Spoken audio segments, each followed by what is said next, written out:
Welcome back to my YouTube channel. I am your host, the most famous YouTuber in the world that no one has ever heard of.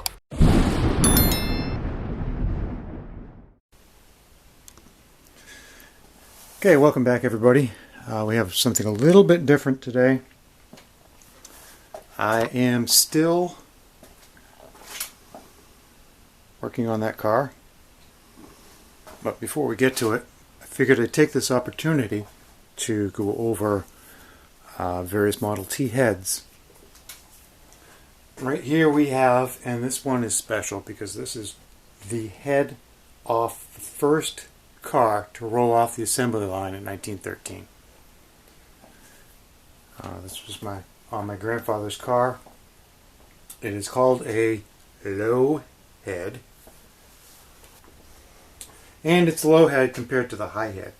Alright, so this had a compression of, I think it was 4.5 to 1. And it was on the earlier cars. I think it was around 1917, somewhere around there, where they changed from this design to the higher design.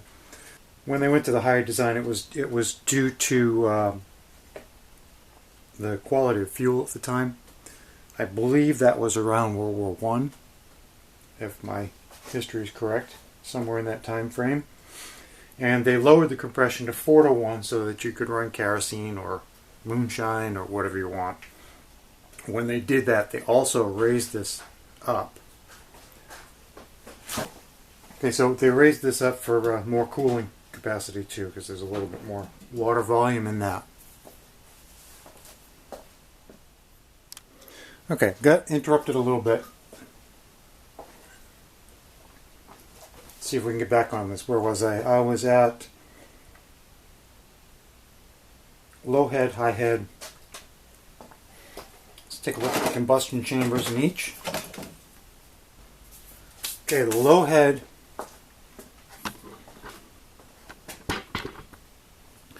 The low head combustion chamber is a little, there's a lot of room in there.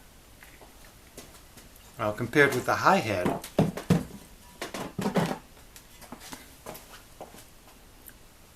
see if I can do this without dropping one of these on the ground. Okay, doing a side-by-side comparison here, we get a good view inside the combustion chamber of the original low head and then the improved high head. They've taken these embossments out.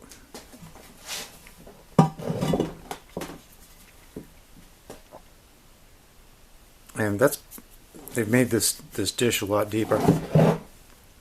It's cold out here. Okay, so there's the difference between the original Ford. There's the difference between the original Ford combustion chambers. This is pretty interesting. So they downgraded basically.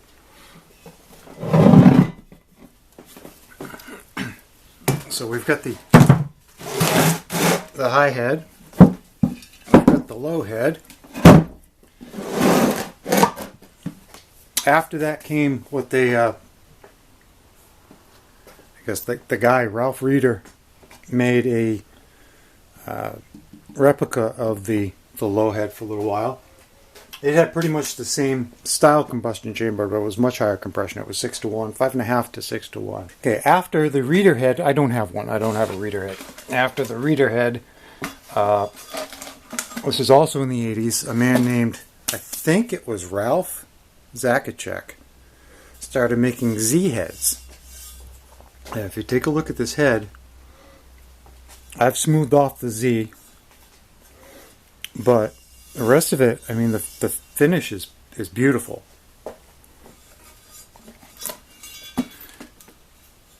The edges have been knocked down.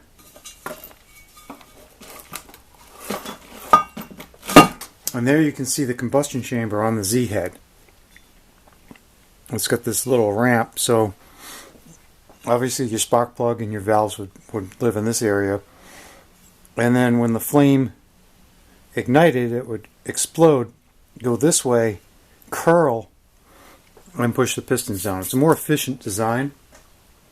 than the original ones. So that's pretty cool.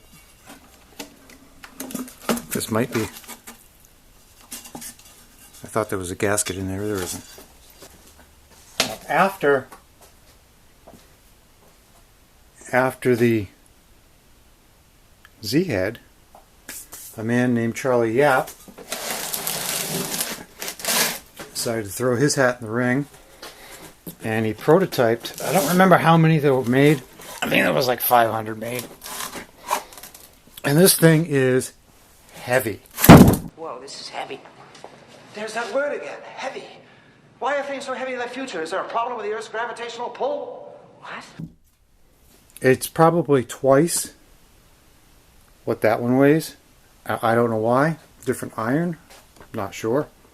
But I present to you the lizard head. Now this one is supposed to be 6.5 to 1. You could order it any way you want. It takes modern plugs. The plugs are on the opposite side. If you look at the Ford ones, you see the outlet. You see the outlet here. You see the plugs are over the valves, like I just showed you. This one, the plugs are over the piston. Now his theory was, if you blow it up over the piston, it'll go down faster. It's a good theory. In theory, it's a good theory. Jesus, I forgot how heavy this thing is. And here are here's the combustion chamber on the lizard head. Now I'm going to compare that to the factory head, so you can see the difference. We'll do a little two for overlap here. I'm going to go at an angle so you can get a little bit better perspective.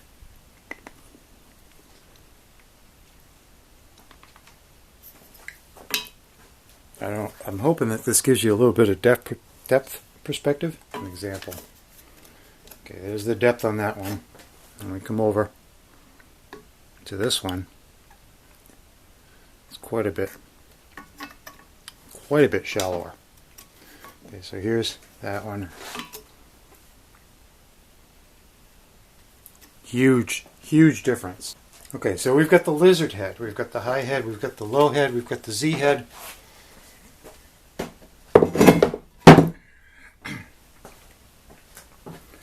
This one, I ran this on my own car for a little bit. It didn't have the go that the Z head did. So I ended up going back.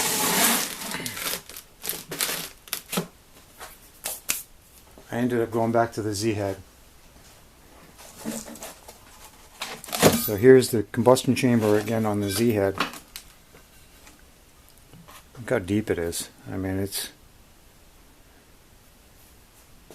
deep. I think this might have been 7 to 1. I might be wrong. I think it was 6.5. This is supposedly 6 to 1. Now, after the Z head, we have a man named Kevin Pruss, and he called me all excited many years ago. He says, I'm making a head. It's going to be better than the Z head. It's 8 to 1. And I had retired, so I wished him the best, and this is the first time I've seen one. So here we have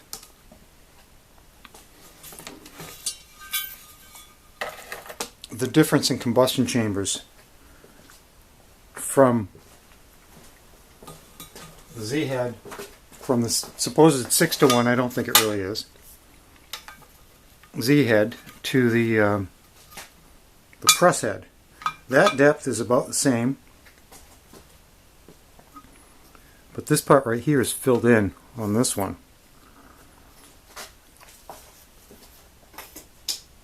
Now my initial observations here, this edge has not been broken. This one has a little bit.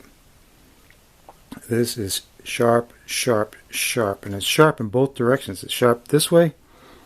I can catch my nail on the edge of that where they machined it, and it curled up a little bit. And it's sharp that way because when it curled up, it also rolled. So I'm not all that thrilled with the machining on this one particular head. On top of that, let's compare. Oh, that's sharp too. This edge right here is, none of these edges have been broken. And when you machine metal, you come around and you break the edge. You basically, there's a tool, I don't have one, but you basically just run the tool around and it breaks the edge. This is cutting into the pen. So right out of the box, first thing I saw was this giant booger weld. Let's get you a better view. First thing I noticed was this. It must be a casting defect. I can't imagine anybody would have welded on that and then ground it off. So it's got to be a casting defect. Here, here, here, here, here, here. And you look in comparison to the Z head, and the only machining I've done is to take the Z off because I wanted it to look like a stock head, even though it's got modern plugs. There's nothing. There's no blemishes. There's no casting defects. There's nothing wrong with this one. So I'm not sure what happened here. Maybe Kevin will chime in when he gets back from his trip. Maybe he'll throw a comment down, but yeah, I don't know. So this is the one that's going to go on this car. Before we do that, that car has a Z head on it right now. So I want to take a compression reading on the car, and then we're going to change the head, and we're going to take another compression reading. Now, the original heads, this would have been about 40 to 45 psi. Probably closer to 50 on this one, I think. This would have been about 40, 45. This one, I think I had 60 on it. I don't remember. It's been in storage for almost 20 years.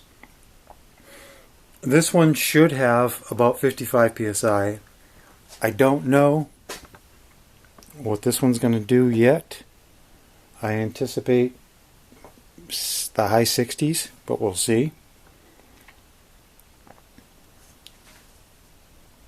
So yeah, that's it. A little history of the heads available for Model T. I hope you liked it.